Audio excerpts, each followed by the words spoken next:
அரச யோகி கரூரா தமிழன குருவிடம் மத நல்லிணக்க செயல்பாட்டிற்காக இந்த நிகழ்வில் நான் கலந்து கொள்கின்றேன். சத்தியபாமா அம்மையார் சைவ வைணவ திருக்கோயில் வேள்வி நடத்தி வைப்பவர் நான். ஒவ்வொரு கோயில் கருவறையிலும் தமிழும் தமிழரும் இடம்பெற்று பூசை குடல் மூலுக்கு பெருவிழா நிகழ்த்த வேண்டும் என்பது எங்களுடைய கோரிக்கை. அந்த கோரிக்கையை விட்டுவிட்டு ஹிந்து RSS அமைப்பினர் மத கலவரத்தை ஏற்படுத்தும் விதமாக தீபத்தூண் பிரச்சனையை ஏற்படுத்தி கொண்டு நம்மளுடைய தமிழர்களுடைய ஒற்றுமையை சிதைக்க வேண்டும் என்ற நோக்கத்தில் செயல்பட்டு கொண்டிருப்பவர்களை கண்டித்து நான் இந்த ஆர்ப்பாட்டத்தில் கலந்து கொள்கிறேன். மத ஒற்றுமைன்றத சீர்குலைக்க விதமா யார் செயல்படுறாங்க நீங்க நினைக்கிறீங்க? மத ஒற்றுமை சீர்குலைக்கும் விதமாக யார் இப்ப நீதிமன்றத்துக்கு அணுகி தீர்ப்பை வாங்கியிருக்கிறாங்க, தீபத்தூண்ல தான் ஏத்தணும்னு சொல்லிட்டு தீர்ப்பை வாங்கியிருக்கிறாங்களோ அவங்கதான் செயல்படுறாங்க. அதே அவர்களை கேட்டுக்கொள்கிறேன். தமிழன குருவீடத்தின் சார்பாக தமிழில் குடமுழுக்கு நடத்த வேண்டும் என்று கடந்த 5 ஆண்டுகளா நீதியை வாங்கிட்டு நாங்க போராடிட்டு இருக்கிறோம். அதை செயல்படுத்த யாரும் முன் வரல. ஆனா அந்த தீபத்தூண் பிரச்சனையை மட்டும் எடுத்துக்கிட்டு ஏன் ஒரு மதவாதி முன் வரீங்கிறத நாங்க தமிழன குருவீடம் சார்பா கேட்டுக்கொள்கிறோம். இந்துக்கள் தான் போராடுறாங்கன்னு சொல்றாங்க. நாங்களும் தமிழ் இந்துக்கள் தான், தமிழுக்காக போராடுறோம். அப்ப எங்களுக்கே குரல் கொடுக்க வர மாட்டேங்கிறீங்க. நீங்க மதவாத அரசியல் பண்ணுங்கிறதுக்காக மட்டும்தானே செய்யறீங்க. ஆனா தமிழரும் இதே மதுரை மீனாட்சி அம்மன் கோயில் கருவறையிலும் சரி, அதே திருப்பரங்குன்றம் கோயில் கருவறையில் வேள்விச்சாலையில் தமிழரை அமர்த்தவே இல்லை. இதே உயர் நீதிமன்றம் பிறப்பித்த கிளையின் உத்தரவின்படி தமிழரும் திருப்பரங்குன்றம் கோயில் குடமுழுக்கு பெருவிழா யாகசாலையிலும் நடத்தவில்லை. கருவறையிலும் தற்போது வரை தமிழர் இல்லை, தமிழ் வழிபாடும் இல்லை. சமஸ்கிருத பிராமணர்கள் மட்டுமே இருக்காங்க. அப்ப எங்க இருக்குது தமிழர்களுக்கு நீதி? இல்லை. அதனால் நாங்க எங்களை எதிர்த்து புறக்கணித்து கருவறையை விட்டு எம் மொழியையும் எம் தமிழரையும் வெளியேற்றிய RSS இந்து மத வாதிகளின் செயல்பாடுகளை எதிர்க்கிறோம். எங்களுக்குரிய உரிமைகளை மீட்பதற்கான ஒற்றுமையை நாங்க பேணுகிறோம். மதுரை திருப்பரங்குன்றம் மலையிலே RSS BJP கும்பல் தீபம் மட்டுமே என்ற பெயரில் கலவரத்தை நடத்துவதாக திட்டமிட்டு மதுரையை சேர்ந்த நபர்கள் ஒருவர் கூட இல்லாமல் வெளியூர்காரர்களை கூட்டிட்டு வந்து மதுரை மண்ணில் ஒரு இரத்த கலரியாக்க RSS கும்பல் அந்த விழாவை நடத்துவதற்காக இந்து முன்னணி சேர்ந்த ராம்குமார் என்பவரை நீதிமன்றத்தில் ஒரு வழக்கு தொடுத்து அந்த வழக்கை GR சாமிநாதன் அவர்கள் அங்கே விளக்கு ஏற்றலாம் என்று உத்தரவு போட்டு அவரே இடத்தை பார்வையிட்டு ஹைகோர்ட்டில் இருக்கக்கூடிய CRS போலீஸ் படையை, மத்திய ரிசர்வ் படையை அனுப்பி 6 மணிக்கு தீபம் ஏற்றணும்னு சொல்லி உத்தரவிட்டு அவரே இடத்தை பார்வையிட்டு இங்கே ஒரு கலவரத்தை ஏற்படுத்தியிருக்கிறார். இதை கண்டிக்கின்ற வகையில் மத நல்லிணக்க பேரவை சேர்ந்த விடுதலை சிறுத்தைகள் கட்சி மற்றும் கூட்டு இயக்கத்தின் சார்பிலே, பெரியார் இயக்கத்தின் சார்பிலே இந்த மாபெரும் மத நல்லிணக்க பேரணி நடைபெறுகிறது. இது RSS கும்பலுக்கு எச்சரிக்கை பேரணி, BJP கும்பலுக்கு எச்சரிக்கை பேரணி என்பதை இந்த நேரத்தில் தெரிவித்துக் கொள்கிறோம். தமிழக அரசு பாராட்ட வேண்டும். மத நல்லிணக்கத்தை வலியுறுத்திய அளவில் காவல்துறையை வைத்து ஒரு சின்ன கலவரம் கூட இல்லாமல் RSS கும்பலை விரட்டி எடுத்திருக்கிறார்கள். இந்த நேரத்தில் தமிழக அரசுக்கு பாராட்டை தெரிவித்துக் கொள்கிறேன். உலக பொதுமுறையால் திருக்குறள் அரங்கேறிய இந்த மதுரை மண்ணில் சங் பரிவார கும்பல் மதவெறியாட்டத்தை திருப்பரங்குன்றம் மலையை வைத்து கடந்த ஓராண்டுகளாக அதி தீவிரமாக அந்த கலவரத்தை தூண்டி வருகிறார்கள். இந்து முன்னணி, RSS BJP சங் பரிவார கும்பல் தொடர்ச்சியாக திருப்பரங்குன்றம் பகுதியை ஒரு வன்முறை நிறைந்த ஒரு பகுதியாக மாற்றுவதற்கு அவர்கள் சதி செய்து வருகிறார்கள்.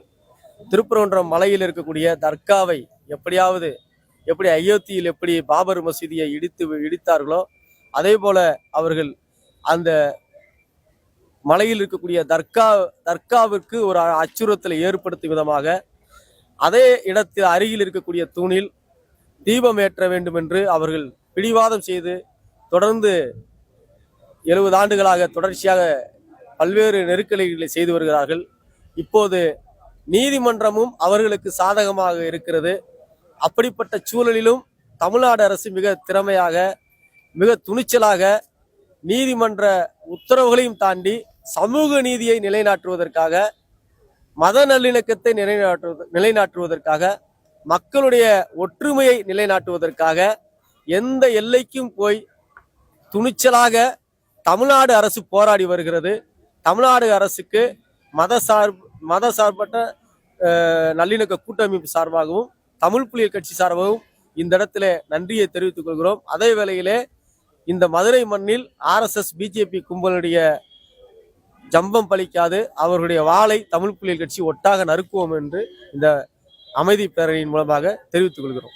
திருப்பரங்குன்றம் மலையை பயன்படுத்தி இங்கு மக்களுக்கிடையே ஒரு பெரிய பிரிவினையை உண்டு செய்து வெகு வெளிப்படையாக அயோத்தியை போல தமிழ்நாட்டை மாற்றுவோம், மதுரையை மாற்றுவோம் என்று சூளுரைக்கும் சங்கி கும்பலை, RSS மதவாத கும்பலை ஒருபோதும் மதுரை மண் அனுமதிக்காது. அவர்களுடைய நோக்கம் வெற்றி பெறுவதற்கு மதுரை மக்கள், மதுரையினுடைய முற்போக்கு இயக்கங்கள் ஒருபோதும் அனுமதிக்க மாட்டோம் என்று இதன் மூலம் நாங்கள் தெரிவிக்கிறோம். மதுரையை தொடர்ந்து வந்து பாஜக காரங்க குறி வைக்கணும்னு நினைக்கிறாங்க. அவங்களுடைய கட்சி பலமான இருக்கிறதெல்லாம் கொங்கு மண்டலம்னு சொல்லக்கூடிய பகுதி தான். ஆனா தற்போது மதுரை எங்க இருந்து குறி வைக்க தேவை இருக்குது?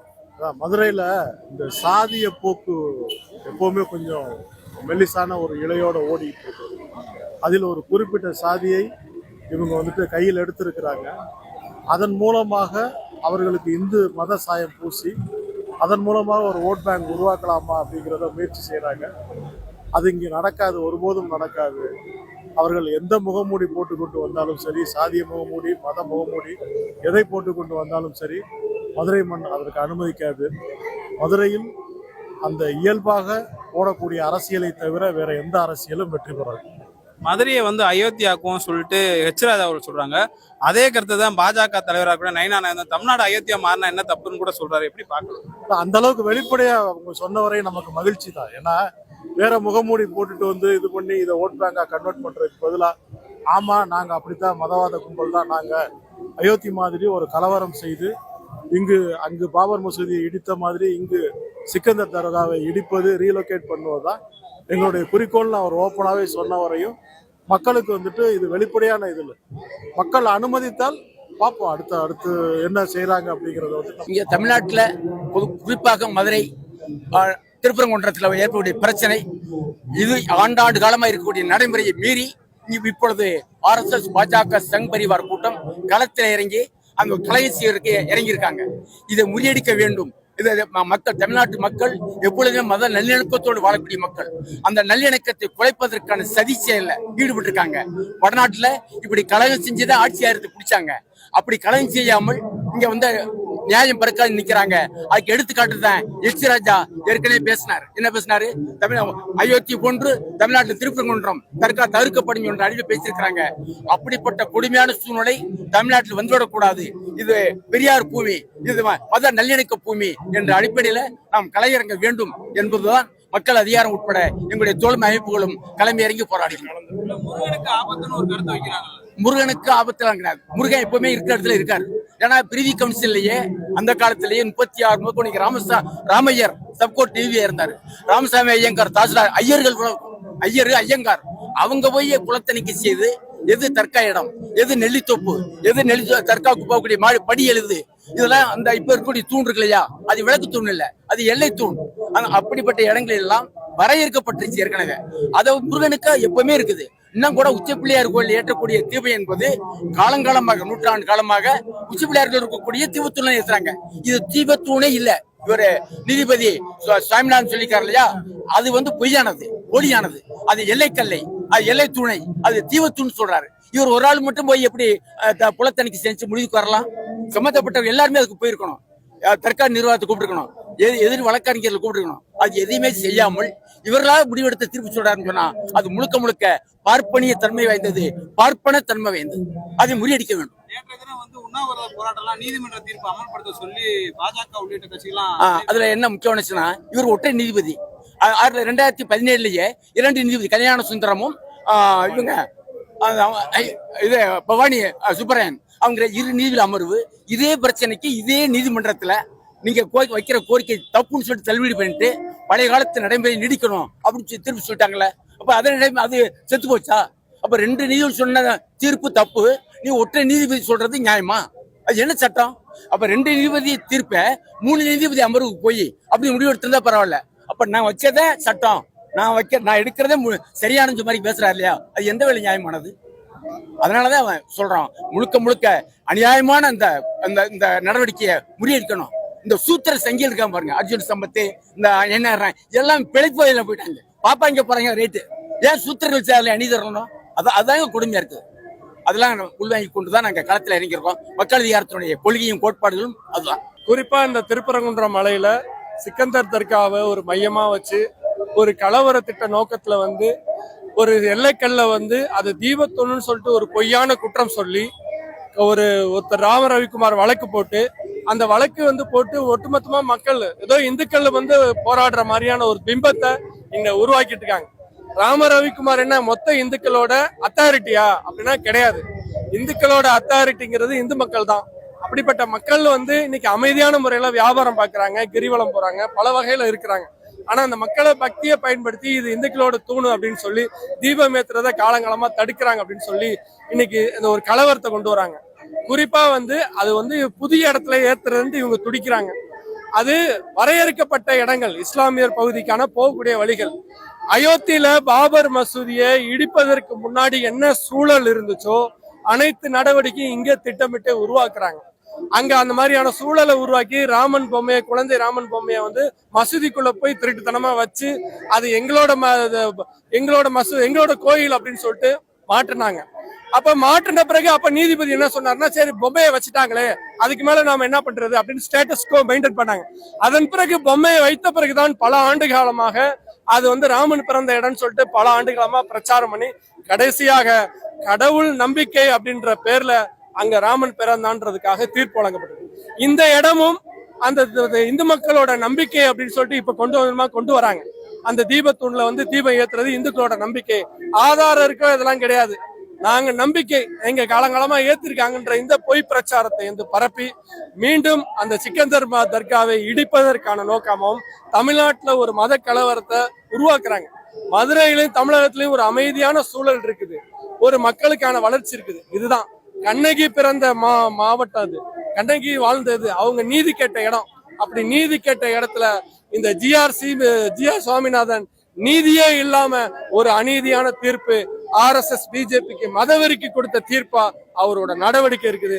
இது கண்டிக்கப்படணும், அவரோட பதவி பறிக்கப்படணும் என்பதால் திருப்பரங்குன்றத்தில் ஏற்பட்டிருக்கக்கூடிய இந்த தற்காலிகமான ஒரு அசாதாரண சூழலை எதிர்த்து மதுரை மக்கள் இன்றைக்கு ஆயிரக்கணக்கில் இங்கே ஒரு பேரணியாக திகழ்ந்திருக்கிறார்கள். மதுரை மக்கள் ஒற்றை வரியில் ஒரு செய்தியை சொல்ல விரும்புகிறார்கள். மதத்தை முன்வைத்து இந்த ஊரை நீங்கள் பிளவுபடுத்த முடியாது. இந்த ஊர் 5000 ஆண்டுகளாக ஒற்றுமையின் சின்னமாக விளங்கக்கூடிய ஒரு ஊர். கீழடிக்கு முன்பே 2000 ஆண்டுகளுக்கு முன்பு இங்கே நாகரிகம் வந்துவிட்டது. மதுரை என்பது இன்றைக்கு உலகத்தின் மிக பழைய ஊர்களில் ஒன்று. மதுரைக்கு ரோமாபுரியிலிருந்து வர்த்தகம் செய்ய வந்திருக்கிறார்கள், அரேபியாவிலிருந்து வந்திருக்கிறார்கள். அப்போ மதுரை என்பது உலகம் முழுவதிலிருந்தும் அறிஞர்களும் பயணிகளும் வந்த ஒரு ஊர். உலகம் முழுக்க இவங்க போய் மதுரையை பற்றிய குறிப்புகளை எழுதி வைத்திருக்கிறார்கள். இந்த குறிப்புகளில் எல்லாம் அவர்கள் வியந்து எழுதியிருக்காங்க. இப்படி ஒரு நகரம் இங்கே இருக்கிறது, வந்தாரை எல்லாம் வாழ வைக்கக்கூடிய ஒரு ஊராக இருக்கிறது என்று மதுரையினுடைய பன்முகத்தன்மையை எல்லோரும் விதந்தி ஓதி இருக்கிறார்கள். ஆனால் இந்த ஊரை மதத்தை முன்வைத்து பிளப்பதும், இந்த மதத்தை முன்வைத்து இந்த ஊரின் அமைதியை சீர்குலைக்க முளைவதற்கு எதிராக இன்றைக்கு இந்த பெரும் ஊர்வலம் என்பது திரண்டிருக்கிறது. நிச்சயமாக திருப்பரங்குன்றத்தில் இருக்கக்கூடிய சர்வே கல்லை இவர்கள் எதுவாகவும் மாற்ற முடியாது. வெள்ளைக்காரர்கள் காலத்திலிருந்து எல்லா ஆவணங்களும் மிக துல்லியமாக அந்த மலையின் மீது இருக்கக்கூடிய 2 சர்வே கற்களை சின்னங்களோடு குறிக்கிறது. அப்ப இவர்களின் நோக்கம் கடவுளுக்கு கார்த்திகை தீபம் ஏற்றுவது அல்ல, மாறாக அந்த தர்காவுக்கு இடையூறை கொடுப்பது. அப்ப இஸ்லாமிய சகோதரர்களை விட இந்த ஊரின் பொதுமக்கள் இதை தடுப்பார்கள். இந்த பொதுமக்கள் வந்து இந்த ஊரின் இந்த தர்காவுக்கு இடைஞ்சல் ஏற்படுவதை ஒருபோதும் அனுமதிக்க மாட்டார்கள். அந்த செய்தியைத்தான் இன்றைக்கு இந்த பேரணியின் வழியாக தமிழக மக்கள் சொல்ல விரும்புகிறார்கள். மதுரை மக்கள் ஒற்றை குரலில் இதை மீண்டும் மீண்டும் சொல்லுவார்கள். இது ஒரு தொடக்கமே.